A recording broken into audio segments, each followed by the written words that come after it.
no matter where it is, they're the same. They will not debate. They've got no coherent argument, and all they've got is violence and threats. And yet, they want you arrested. They'll attack you and get you arrested.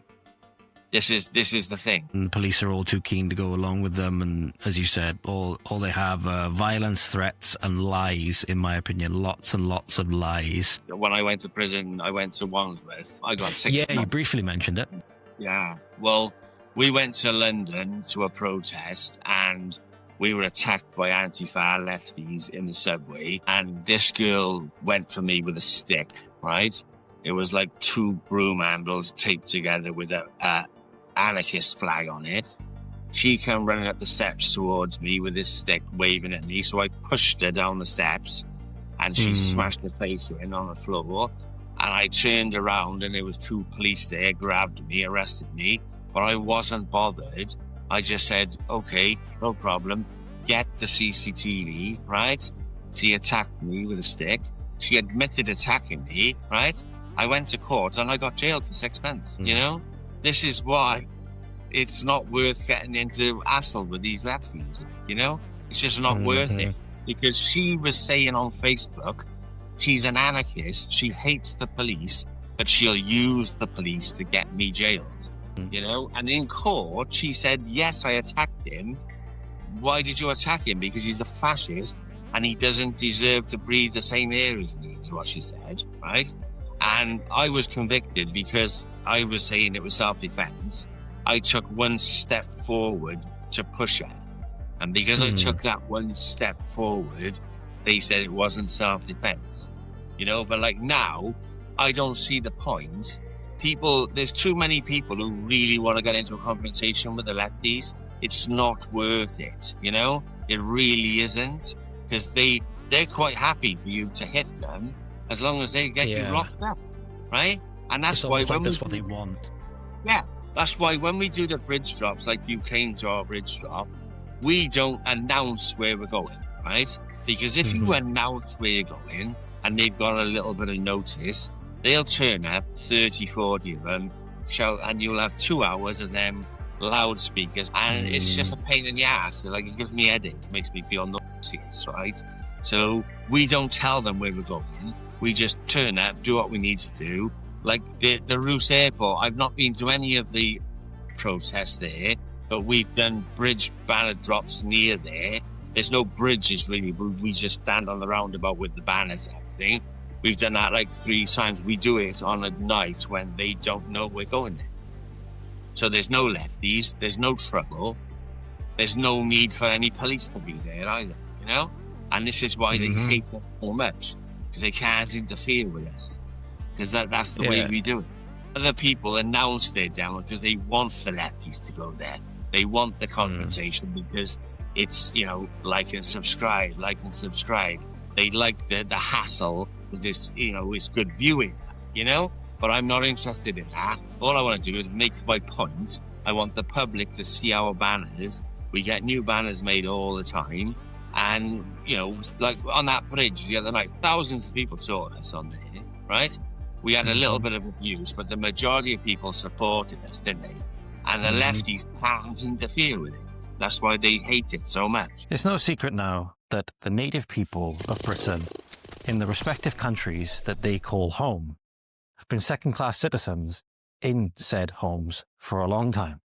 The myriad of external threats that we face, in many instances, have outright taken over, ethnically cleansed, and colonized many of our towns and cities. But who have been the chief villains and chief architects of this story? Who is ultimately to blame for every town or city that has been taken over and colonized?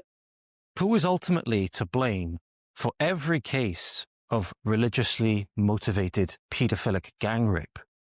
Well, that lies solely at the feet, ladies and gentlemen, of our own governments.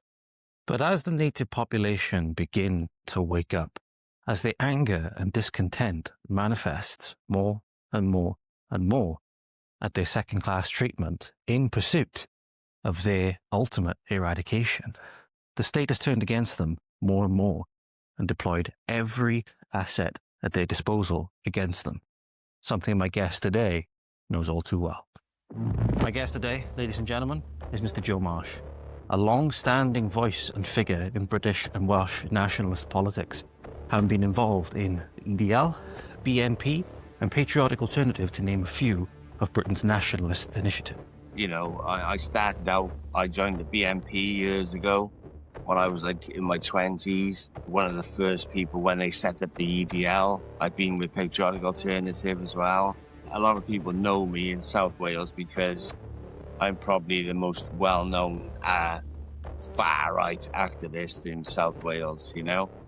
Having seen firsthand the destruction of communities like Tower Hamlets, which you can only say have been ethnically cleansed and colonised, Joe, like many, has tried to warn people about the dangers that are being posed by mass immigration, these diversity and multiculturalism initiatives, much to the chagrin of a government that is profiting massively off of the destruction of their own people. I went to work on Canary Wharf when they were building that, and I saw the state of Tower Hamlets and London is horrific. I saw a lot of crime while I was up there, you know? In some of these areas, it was all the graffiti was foreign, and it was just horrific. Rival groups of foreign gangs warring on Britain's soil for territory and the ever-lucrative drug trade that often result in innocent people and children getting caught in the crossfire. Not to mention, in many areas, how normalised these crimes have become.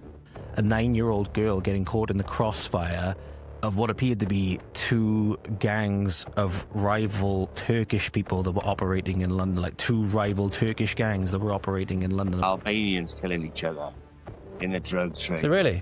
Yeah, there's been at least 2 murders in Cardiff of Albanians who've been killed by other Albanians over drugs. I walked down the one night and there's all these takeaways. And I went down to Tesco, went back, went down in the morning. There's all tape all around the Tesco, right?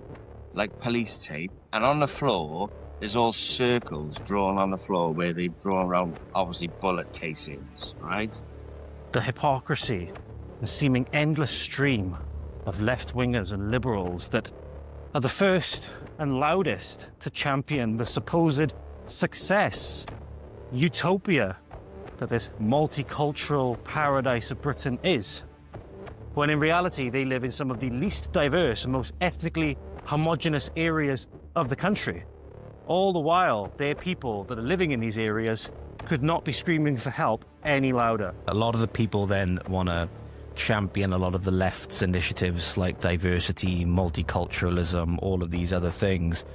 You then look where they sort of live on the census data, and then you find out that they don't live in these areas. Where they don't live in they live in areas that are very predominantly ethnically homogenous. Maybe they go down to the local corner shop and he's a lovely bloke and he gives them, you know, a bit of discount and this and that. And that's their experience of multiculturalism. And they think because of that, whole cities and areas need to be swamped. How the police will do everything that they can to sow discord and create friction in your family to stifle your political activism. All the while, no crimes have been committed, and in many instances, these police are figuratively and potentially literally in bed with some of the worst people this country has ever known. A really good case where the police didn't do anything, it was the case of Ian Watkins, you know, prolific paedophile, you know, prolific Welsh paedophile, ex-lead singer of Lost Prophets, recently got stabbed to death in prison, and also Peter and Avril Griffiths as well. We've seen that the police are not only often just not willing to do anything, in many ways they're outright facilitating it, or worst case scenario, as we've seen recently, potentially even involved in it. We used to go to a pub called Bindle in Barry, right? And it's been knocked down now, right? But they were over there all the time. And one night, me and my mates, they invited us to a party on a boat. I got raided for the incite and racial hatred when I said that they should be searched before going on trains with rucksacks. My children were small then, they had their laptops together. Caused murder for me with her because she was going mental with me because she wasn't involved in anything that I do. The idea is that they want her to have a go at me, make my life hard so that I give up doing what I'm doing. and some sage advice for the young men of this country who are going to be the ones tasked with saving it. For all of the browbeating, the demoralization, and the demonization of successive generations of nanny state government and hyper-vengeful feminists working hand in hand with them, it'll be down to you to save this country and ensure a future not only for yourself, but for your children and grandchildren and beyond. If you've got a trade, if you're an electrician or a plumber or a chippy or whatever, right, you're bulletproof there, right? This is how I can do what I do. We live in such a tyranny here. You can be arrested for saying the wrong thing. You can lose your job, right? But people need to get themselves a trade, and then because I could move to Edinburgh tomorrow when I could get a job within days. But it's something I wish that I had done growing up. No matter where you are, ladies and gentlemen, whether you live in a big city or a rural little Welsh town, you have a target on your back all the same. The target has been placed on your back by the traitors that we have in government. It's England today, it's Wales tomorrow. So if you want to grow up and prosper in the same country that your forefathers had and not have foreigners and foreign customs ruling over you, then stay tuned and be prepared to get active. This is Voice of the Valleys with Mr. Joe Marsh. Enjoy.